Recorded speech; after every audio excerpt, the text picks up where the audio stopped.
within us. One of the main goals of the climate justice revival is to get us to take a step back and reconsider our approaches to the overlapping social and ecological crises of our times. What happens when we put love at the center of our responses to the climate crisis? When we view things through the lens of individualism, not through the lens of individualism, separation, and scarcity, putting one issue against another, but through the lens of interdependence, connection, and abundance. Rachel Myslivy, climate justice strategist with the UUA Side with Love team and one of the leading organizers of the revival, shares this reflection on what it means to put love at the center of our climate movements. She writes, "The love that lives at the center of our faith is, as Reverend Dr. Sophia Betancourt says, a love that expects nothing less of us than the rebuilding of this struggling world. We hold a love greater than we know, between and among us, born from all that we hold holy. It takes many of us in community to insist that a better future is possible." As Reverend Sophia invites us to hold love at the center of our faith, we must also ask ourselves, how do we center love in our climate justice work? It starts, writes Rachel, when we faithfully ground our climate commitments in justice and the reality that climate change has the same roots as the extractive systems of harm and systemic oppression of all the other injustices that we fight against. With the same roots and intersecting harms, climate justice is racial justice, is gender justice, disability justice, mental health justice, immigration justice, LGBTQ justice, earth justice, and more. When we provide safe housing for the transgender teen rejected by their parents living without shelter from climate disasters, when we offer sanctuary for our neighbors forced from their homes by climate disruption, when we open our doors as emergency shelters, when we advocate for labor protections for people working in extreme heat, when we fiercely defend our ecosystems, our water, our soils, our air, saving them not just for the privileged few, but for all of our beloved communities. When we root our climate commitments in these challenging realities, love grounds.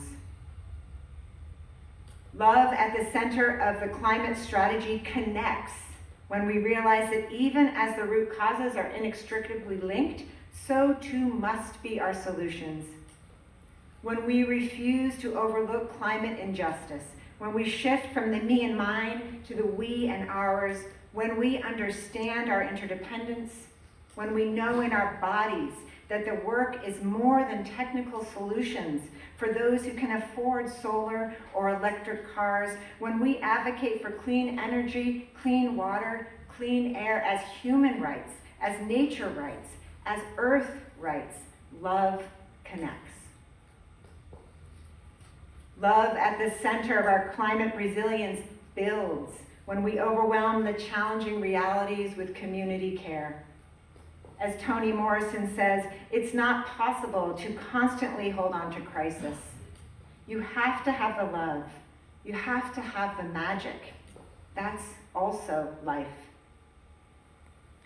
When we bring joy to our movement spaces, when we share snacks at our meetings, as we knit socks and crack jokes, when we bounce babies on our knees, Sonny, as we strategize, when we laugh and play, when we draw on our faith, our inner strength, our hopes, our dreams, our creativity, our magic, when we creatively and joyfully elevate all of the many, many, many, many ways that we can create new worlds together, love builds. Love at the center of our climate action transforms when we realize we need a new way. When we balance what my community needs with what brings me joy. when we experiment with new ways of being, thinking, relating, and acting together. When we admit that I alone do not have the answer, when we reject those extractive systems of harm and systemic oppression, when we reimagine our relationships, our communities, the world we want together, love transforms. Love at the center of our climate teams nourishes when we overwhelm those challenging realities with collective care. When we recognize and honor the places where our deep gladness and the world's deep hunger meet. When we listen, when we faithfully respond, when we embrace imperfection, offer grace, when we listen with curiosity and intention, and when we communicate with humility and care, when we offer joy in the struggle, love nourishes. Love at the center of our UU climate movement reimagines a flourishing world. When we dream about what could be, which is what these pictures behind us are from yesterday, when we dream about what could be, when we commit to make it, so when we clasp hands and say, yes, we can do this, even when we may not yet know the way. When we guide our shared work with hope for the future and commitment to collective liberation, when we save what we love, when we joyfully, faithfully, imperfectly, and beautifully recreate our world so that all communities thrive. Love reimagines.